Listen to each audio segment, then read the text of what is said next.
آج پھر تو نے کھانے میں نمک تیز کر دیا۔ رشید، تیری بیوی میری جان کی دشمن ہے۔ جان بوجھ کر اس نے کھانے میں نمک تیز کیا ہے تاکہ میں کھانا کھا کر مر جاؤں اور یہ میرے گھر پر عیش کر سکے۔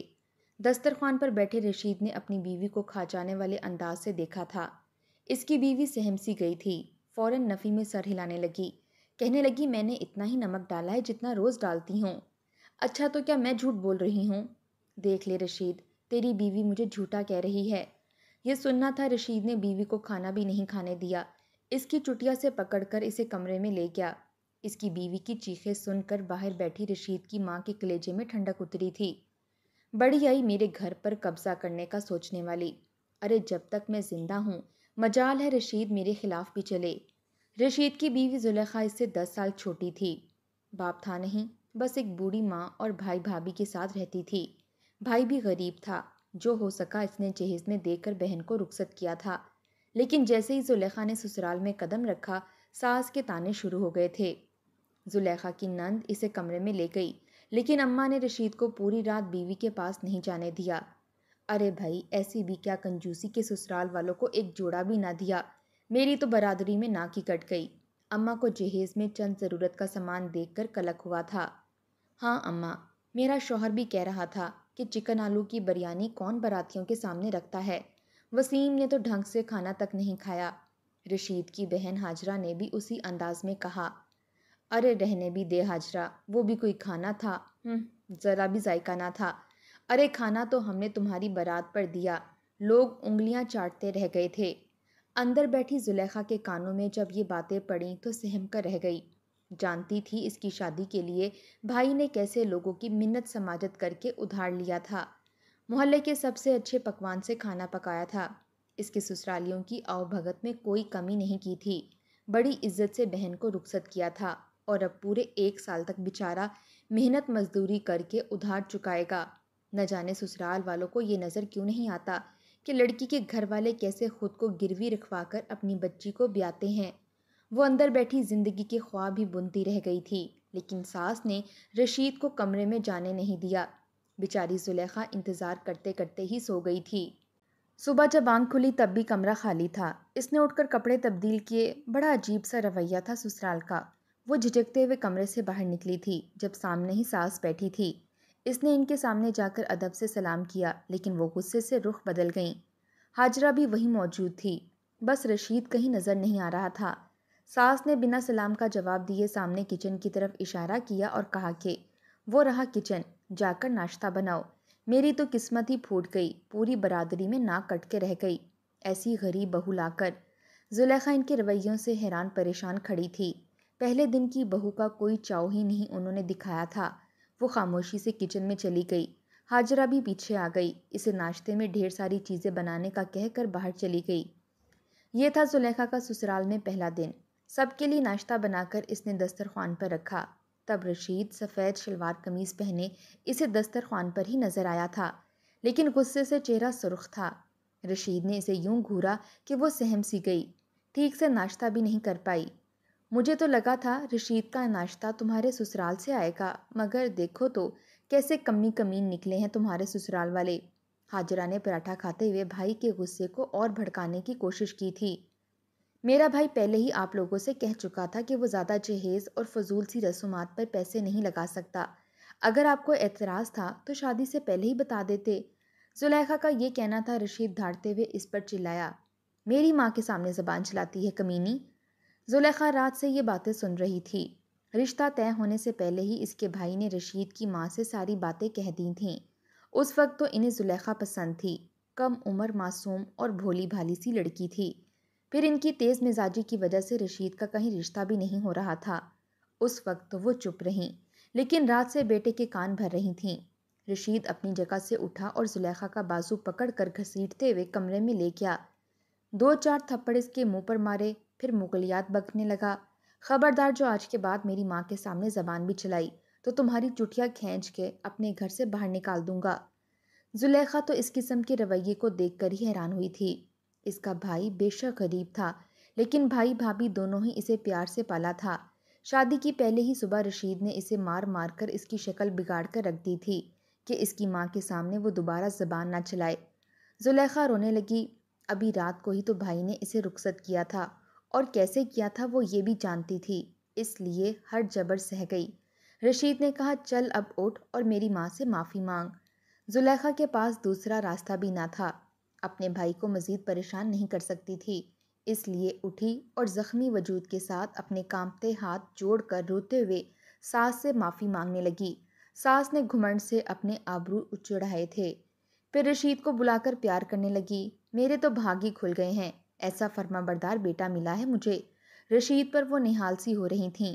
زلیخا خون کے آنسو پی کر رہ گئی، لیکن یہ سلسلہ تو جیسے زلیخا پر جاری ہی ہو گیا تھا۔ رشید بات بات پر اسے مارنے لگا تھا۔ آئے دن ہاجرہ ناراض ہو کر میکے بیٹھ جاتی، پھر کئی مہینے گھر پر ہی بیٹھی رہتی کہ شوہر بڑا ظالم ہے۔ ماں بھی داماد کو بد دعائیں دینے لگتی۔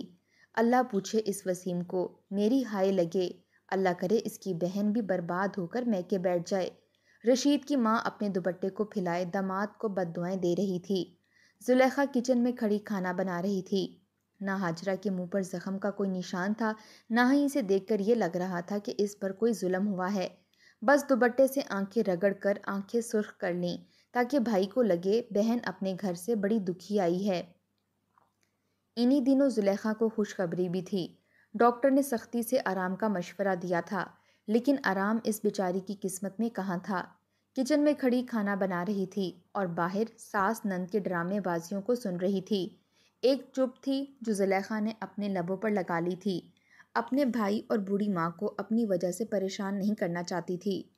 رشید بہن سے کہنے لگا کہ تو کہے تو وسیم سے میں 2 ہاتھ کر لیتا ہوں، میں نے اپنی بہن کی قیمت نہیں وصولی اس سے جو وہ ایسا سلوک کرتا ہے۔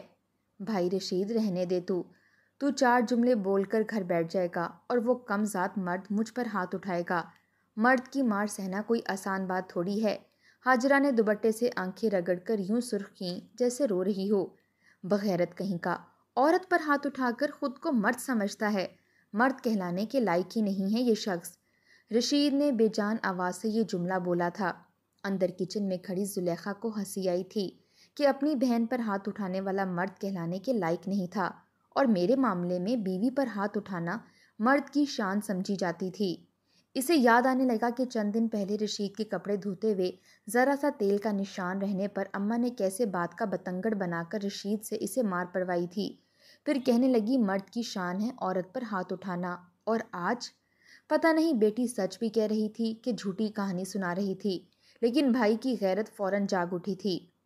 پتہ نہیں ایسے مرد کیسے دوگلی باتیں کر جاتے ہیں، جو سلوک بیوی سے کرتے ہوئے انہیں ٹھیک لگتا ہے لیکن اگر بہنوئی بہن کے ساتھ کرے تو ظلم لگتا ہے۔ ایسے دامن پھیلا کر بد دعائیں دی جاتی ہیں۔ کھانا پکا کر اس نے دسترخوان پر لگایا اور خود کمرے میں چلی گئی۔ وہ ان کے معاملات میں کچھ نہیں کہتی تھی، اور آج کل طبیعت بھی ٹھیک نہ تھی، اس لیے اتنا کھانا بنا کر اس کی بھوک ہی مر جاتی تھی۔ وہ کچھ دیر آرام کی غرض سے بیڈ پر لیٹ گئی۔ جب رشید کمرے میں آیا، اسے بیڈ پر لیٹا دیکھا تو چلانے لگا، میری بہن اپنے سسرال کے ظلم جبر سہتی ہوئی ہمارے گھر آئی ہے، اور تجھے اتنا بھی نصیب نہ ہوا کہ 2 بول اس سے ہمدردی کے 2 بول بول لوں۔ میرے سر میں درد ہے رشید، اور ڈاکٹر نے بھی زیادہ کھڑے رہنے اور کام کرنے سے منع کیا ہے، اور میں کب سے کچن میں کھڑی کام کر رہی ہوں۔ تم کیا انوکھا بچہ پیدا کر رہی ہو؟ میری ماں نے پیدا نہیں کیے، ساری دنیا کی عورتیں ہی بچہ پیدا کرتی ہیں، یہ ڈاکٹر تو جان بوجھ کر ایسا کہتے ہیں۔ چلو اٹھو اور ہاجرہ کے پاس جا کر بیٹھو، بیچاری اپنے گھر سے دکھی آئی ہے۔ وہ فوراً سے اٹھ بیٹھی، اگر ذرا بھی بحث کرتی تو وہ غصے میں اندھا ہو جاتا۔ جب سے ہاجرہ آئی تھی اس کا کام بڑھ گیا تھا، کیونکہ وہ پانی تک خود نہیں پیتی تھی، وہ بھی زلیخا سے ہی منگواتی تھی۔ 1 ماہ بعد وسیم گھر آیا ہاجرہ کو واپس لے جانے کے لیے۔ میری بیٹی تمہارے ساتھ نہیں جائے گی۔ ارے وہ کیا تمہارے گھر والوں کی ملازمہ ہے جو سب کی چاکری کرتی پھرے اور تمہارا جب جی چاہے تم اس پر ہاتھ اٹھاؤ؟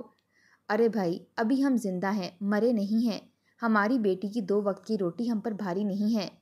زلیخا کی ساس نے آج تک داماد کا لحاظ نہیں رکھا تھا۔ وہ کہنے لگا، اپنی بیٹی کو بھی کہیں کہ وہ اپنی زبان کو لگام دیا کرے، بدتمیزی کرے گی تو ایسے ہی جوتے کھائے گی، اور آپ کی بیٹی کو آتا کیا ہے جو یہ میرے گھر والوں کی خدمت کرے، نہ ڈھنگ کا پکا سکتی ہے نہ کسی کو پوچھتی ہے، بس اپنے کمرے میں بیٹھی رہتی ہے۔ رشید نے ہاجرہ کی طرف دیکھا تو وہ نظریں چرا گئی۔ بہرحال کافی بحث مباحثے کے بعد وہ وسیم کے ساتھ چلی گئی۔ وقت یوں ہی گزرنے لگا۔ 9 ماہ بعد اللہ نے رشید کو ایک بیٹے سے نوازا تھا۔ اس دن تو ماں بیٹے کے پاؤں زمین پر نہیں ٹک رہے تھے۔ پہلی بار رشید نے بھی زلیخا سے آرام سے بات کی تھی۔ زلیخا کو لگا کہ شاید اس پر آزمائشوں کا سلسلہ ختم ہو گیا ہے، لیکن ایسا نہیں تھا۔ اس کے گھر بیٹا ہوا تو ہاجرہ ٹسوے بہانے لگی، کیونکہ اب تک وہ بے اولاد تھی۔ زلیخا کے بیٹے کو دیکھ کر منہ بھر کر کہہ دیا کہ رشید اپنا بچہ مجھے دے دے۔ یہ بات سن کر تو زلیخا کی جان پر بنی تھی، وہ کیسے اپنے جگر کا گوشہ اٹھا کر دے دیتی۔ اس نے اپنا بچہ گود میں لے کر سینے سے لگایا تھا۔ اس بار رشید بھی چپ تھا۔ ہاجرہ رونے لگی، کہنے لگی مجھے اپنا بیٹا دے دو۔ زلیخا رونے لگی۔ رشید کچھ دیر تو چپ رہا، پھر کہنے لگا کہ وہ اپنا بچہ نہیں دے سکتا۔ یہ بات سن کر ماں کے بھی ہوش اڑے تھے کہ رشید نے بہن کو انکار کیسے کر دیا۔ اماں کہنے لگی رشید شرم نہیں آئی تجھے بہن کو انکار کرتے ہوئے؟ ارے بچے کا کیا ہے، اگلے سال پھر لے لینا۔ زلیخا رونے لگی، کہنے لگی رشید مجھ سے میری جان مانگ لے، لیکن میں اپنی اولاد نہیں دوں گی، مجھے اپنا بچہ بہت پیارا ہے۔ زلیخا کی بات سن کر ساس نے کہا تو کیا میں کیسے لے کر آئی یہ بچہ؟ یہ میرے بیٹے کی اولاد ہے، میرا خون ہے۔ یہ کہہ کر ساس نے بچہ زلیخا سے چھین لیا۔ وہ رونے لگی، بلکنے لگی، رشید مجھ سے بچہ مت چھینو، میرا بچہ مجھے دے دو۔ رشید چپ تھا، ماں کے سامنے کچھ نہیں بولا، لیکن بچہ ماں کی گود سے جدا ہوتے ہی رونے لگا۔ بچے کے رونے پر زلیخا بے کل سی ہو کر اپنے بچے کو پکڑنے لگی، لیکن ساس نے اسے پیچھے زور سے دھکا دیا اور بچہ ہاجرہ کی گود میں ڈال دیا۔ زلیخا کے پیٹ میں شدت سے درد ہونے لگا، وہ بلک بلک کر رونے لگی۔ اس سے پہلے کہ ہاجرہ کمرے سے باہر جاتی، رشید نے اس کی گود سے اپنا بچہ لے لیا۔ کہنے لگا معاف کرنا بہن، اپنا بچہ نہیں دے سکتا۔ باپ کے خون نے وقتی جوش مارا تھا، لیکن ماں اور بہن کو تو جیسے سانپ ہی سونگھ گیا تھا۔ رشید نے بیوی کو سہارا دے کر بیڈ پر لٹایا اور بچہ اسے دے دیا۔ دونوں ماں بیٹی کمرے سے باہر نکل گئیں۔ ہاجرہ تو رو رو کر ماں سے کہنے لگی دیکھ لیا تو نے اماں، بیٹے کا اصل روپ کیسے گرگٹ کی طرح سے رنگ بدلا ہے۔ اس کی اماں چپ تھی، کسی گہری سوچ میں پڑ گئی تھی۔ دونوں ماں بیٹیاں یہی منصوبہ بناتی رہیں کہ کیسے بیٹے کے دل سے بیوی بچے کی آنے والی ذرا سی محبت کو بھی ختم کر سکیں۔ اس کے بعد ہاجرہ تو اپنے گھر چلی گئی، لیکن زلیخا کا جینا اس کی ساس نے دوبھر کر دیا تھا۔ ہر وقت اس کے ہر کام میں عیب نکالتی رہتی، لیکن اب رشید زلیخا کو زیادہ کچھ نہیں کہتا تھا۔ اس کا بچہ 1.5 سال کا ہو گیا تھا اور یہ بات ماں سے برداشت ہی نہیں ہو رہی تھی کہ وہ کیوں زلیخا پر ہاتھ نہیں اٹھاتا۔ ایک بار ساس نے رشید کے سامنے ہی زلیخا سے چائے کا کپ مانگا۔ وہ جیسے ہی ساس کو چائے دینے لگی تو ساس نے خود پر الٹ لیا۔ ساس کا ہاتھ چل گیا تو وہ بلبلانے لگی، کہنے لگی تو مجھے جلا کر مارنا چاہتی ہے، میرا ہاتھ جلا دیا۔ زلیخا بیچاری پریشان ہو گئی۔ اس سے پہلے کہ کچھ کہتی، رشید نے غصے سے اس کے منہ پر تھپڑ مار دیا۔ کہنے لگا اندھی ہو گئی تھی کیا؟ ماں نے وویلا مچایا اور شامت زلیخا کی آ گئی تھی۔ وہ رونے لگی کہ رشید نے ایسا نہیں کیا، لیکن رشید نے اسے اس دن بہت مارا۔ ماں کا ہاتھ تو جل گیا تھا، لیکن دل بڑا ٹھنڈا ہوا تھا کہ بیٹا پھر سے ویسا ہو گیا ہے۔ پھر تو زلیخا کی ساس نے یہی کام پکڑ لیا تھا۔ وہ کبھی کھانے میں نمک تیز کر دیتی، کبھی مرچ تیز کر دیتی۔ زلیخا کے ہاتھ کا کھانا کھا کر غش کھانے لگتی، رشید کے سامنے یہ ظاہر کرتی جیسے زلیخا اسے مارنا چاہتی ہو، اور یہ سب دیکھ کر رشید زلیخا پر شک کرنے لگا۔ آج بھی اس نے زلیخا کو بہت مارا تھا، لیکن وہ بیچاری سہ رہی تھی۔ لیکن ہاجرہ جب آئی تو ماں کو ایک نئی پٹی پڑھا کر چلی گئی۔ ماں اس بار سوچ میں پڑ گئی، کہنے لگی ہاجرہ یوں تو بڑا مسئلہ ہو جائے گا۔ کچھ نہیں ہوتا اماں، اس کمینی نے مجھے اپنا بچہ نہیں دیا۔ میرے دل میں وہ آگ لگی ہے کہ جب تک بھائی اس کی ہڈی پسلی نہیں توڑ دیتا، میرے کلیجے کو ٹھنڈ نہیں پڑے گی۔ یہ 2 تھپڑ سے تجھے سکون آتا ہوگا، مجھے نہیں، اس لیے جو تجھے سمجھایا ہے وہی کر۔ ماں سوچ میں پڑ گئی۔ اس کے بعد یہی ہوا۔ اماں اب زلیخا سے کہتی کہ دھلے کپڑے صحن کی بجائے چھت پر ڈال کر آؤ۔ وہ جانتی تھی کہ برابر والے گھر کا نوجوان لڑکا کبوتر باز ہے، سارا دن چھت پر اپنے کبوتروں کی دیکھ بھال کو لگا رہتا ہے، اس لیے بیٹے کے دل میں زہر بھرنا آسان تھا۔ رشید شام کو ہی گھر واپس لوٹ آتا تھا۔ عین اسی وقت اماں زلیخا سے کہتی کہ جا چھت سے کپڑے اتار کر لے آ۔ زلیخا چھت پر چلی جاتی۔ جب رشید گھر آتا تو زلیخا کہیں بھی نظر نہ آتی۔ وہ اپنی اماں سے پوچھتا، وہ کہتی پتہ نہیں مجھے، پورا دن بس چھت پر ہی چڑھی رہتی ہے، نہ جانے ایسا بھی چھت پر کیا ہے۔ یہ سن کر وہ چپ سا ہو جاتا۔ جب زلیخا نیچے آتی تو وہ پوچھتا چھت پر کیا لینے گئی تھی۔ وہ کہتی دھلے کپڑے اتارنے گئی تھی۔ لو بھلا، اتنی دیر لگتی ہے 4 کپڑے اتار کر لانے میں؟ 2 گھنٹے سے تو تم اوپر ہو، ساس نے دھڑلے سے جھوٹ بولا تھا۔ زلیخا کہنے لگی امی میں ابھی تو اوپر گئی تھی۔ زلیخا نے وضاحت دینا چاہی۔ دیکھ لو تمہاری بیوی کو تو عادت ہے تمہارے سامنے مجھے جھوٹا کرنے کی۔ رشید کا یہ سن کر پارا ہائی ہو جاتا۔ وہ کہنے لگا میری ماں کو کیا پڑی ہے جھوٹ بولنے کی۔ زلیخا نے کوئی جواب نہ دیا اور کچن میں چلی گئی۔ 2-4 دن اماں رشید کے یہی کان بھرتی رہی کہ جب بھی پڑوس کا کبوتر باز چھت پر جاتا ہے تیری بیوی تو نیچے ٹکتی ہی نہیں، بہانے بہانے سے اوپر بھاگ کر جاتی ہے، نظر رکھا کر اس پر، کہیں اپنا منہ ہی نہ کسی کے ساتھ کالا کر لے۔ ساس کا یہ کہنا تھا کہ رشید اسی وقت چھت پر گیا۔ جب زلیخا کو چھت کی رسیوں سے کپڑے اتارتے دیکھا تو چپ سا ہو گیا، لیکن جب اس نوجوان کو کبوتر کو دانہ ڈالتے ہوئے دیکھا تو اس کی نظر زلیخا پر ہی تھی۔ یہ دیکھنا تھا کہ رشید نے پہلے تو اس لڑکے کو گالیاں دیں، اس کے بعد زلیخا کو بازو سے پکڑ کر سیڑھیوں سے دھکیلتے ہوئے نیچے لایا اور اسے دھکا دیا۔ کمینی عورت میرے پیچھے یہ گل کھلا رہی ہے، آج تو میں تجھے چھوڑوں گا نہیں۔ رشید کی آنکھیں غصے سے سرخ ہوئی تھیں۔ زلیخا رونے لگی، کہنے لگی اس نے ایسا کچھ نہیں کیا، لیکن اس کی سنتا کون؟ سامنے رکھے ڈنڈے کو رشید نے پکڑا اور اندھا دھن اسے مارنے لگا۔ ماں سامنے بیٹھی تماشا دیکھ رہی تھی۔ زلیخا کی چیخیں پورے محلے والوں نے سنی تھیں۔ لوگ اب اس کے گھر کا دروازہ بجانے لگے، کہنے لگے کہ اگر اس نے اس لڑکی پر ظلم کرنا نہ چھوڑا تو پولیس میں اس کی کمپلین کر دیں گے۔ اس بات پر ہی رشید کا ہاتھ رکا تھا، لیکن اس وقت تک زلیخا کی یہ حالت تھی کہ نیم مردہ سی صحن میں پڑی تھی۔ جب محلے کی عورتوں نے اسے اٹھانا چاہا تو اس کی چیخیں پھر سے بلند ہوئی تھیں۔ اس کے کولے کی ہڈی ٹوٹ چکی تھی۔ عورتیں اسے سہارا دیتے ہوئے ہاسپٹل لے گئیں۔ رشید کو بھی اب ہوش آئی تھی کہ اپنے غصے میں وہ کیا کر بیٹھا تھا، لیکن اس وقت بہت دیر ہو چکی تھی۔ اس کا بھائی گھر آیا اور روتے ہوئے سسکیوں کے ساتھ رشید کو بددعائیں دینے لگا اور زلیخا کے بچے کو بھی اپنی گود میں لیا۔ کہنے لگا جو کچھ تو نے میری بہن کے ساتھ کیا تو اپنی بہن سے بھرے گا، دیکھ لینا۔ پھر کہنے لگا میری بہن کو طلاق بھجوا دینا ورنہ تمہیں پولیس کے حوالے کر دوں گا۔ یہ سن کر تو رشید کے ساتھ ساتھ اس کی ماں بھی گمسم سی ہوئی تھی۔ جب سے زلیخا کی شادی ہوئی تھی اماں نے تو اٹھ کر کبھی پانی کا گلاس تک نہ پیا تھا۔ انہیں تو لگا تھا بھائی غریب ہے اس لیے ہم اس کی بہن کے ساتھ جو چاہیں کرتے رہیں، ہمیں کوئی پوچھنے والا نہیں ہے، لیکن اب تو وہ طلاق کا کہہ گیا تھا۔ رشید بھی اب چپ تھا۔ اگلے ہی روز ہاجرہ بھی گھر آ گئی، لیکن ماں کا بگڑا موڈ دیکھ کر کہنے لگی کہ تجھے کیا ہوا ہے؟ وہ کہنے لگی تیرے کہنے پر میں نے یہ سب کیا تھا اور اب اس کا بھائی طلاق مانگ رہا ہے، گھر کون سنبھالے گا؟ میری بوڑھی ہڈیوں میں اب اتنی جان نہیں کہ گھر کے سارے کام کر سکوں۔ ہاجرہ کو اس بات سے بھلا کیا غرض تھی، وہ جو چاہتی تھی وہ ہو گیا تھا، اس لیے واپس اپنے گھر چلی گئی۔ رشید جب تھکا کام سے واپس آتا تو ماں کے رونے شروع ہو جاتے کہ مجھ سے گھر کے کام نہیں ہوتے، یا زلیخا کو واپس لے آ یا دوسری شادی کر لے۔ جس طرح سے ان لوگوں نے زلیخا پر ظلم ڈھائے تھے کوئی بھی شخص انہیں اپنی بیٹی کا رشتہ نہ دیتا، اور زلیخا کا بھائی بار بار طلاق مانگ رہا تھا۔ رشید کو اپنی غلطی کا احساس ہونے لگا، لیکن واپس کس منہ سے جاتا؟ اس نے غصے میں بیوی کو کسی بے جان شے کی طرح پیٹ کر رکھ دیا تھا۔ اسی دن ہاجرہ روتے دھوتے گھر آ گئی تھی۔ آج اس کے چہرے پر بھی زخموں کے نشان تھے، ہاتھ میں طلاق نامہ تھا۔ جس طرح سے وہ لنگڑا کر چل رہی تھی نظر آ رہا تھا کہ وسیم نے بھی اسے سچ مچ پیٹا ہے۔ ماں کا ہاتھ دل تک پہنچا تھا، بیٹی کا رونا تڑپنا دیکھا نہیں جا رہا تھا۔ ہاجرہ کو وسیم نے بدکاری کا الزام لگا کر طلاق دے دی تھی اور دوسری شادی بھی کر چکا تھا۔ بیٹی کا گھر اجڑا تو ماں دل پکڑے رونے لگی کہ ہاجرہ تجھے زلیخا کی ہائے لگ گئی، میں کہتی رہی کہ یہ الزام اس پر نہ لگا، لیکن تجھے تو بس اپنا کلیجہ ٹھنڈا کرنا تھا، تجھے اب کون پوچھے گا اس عمر میں، اوپر سے تو بانجھ بھی ہے۔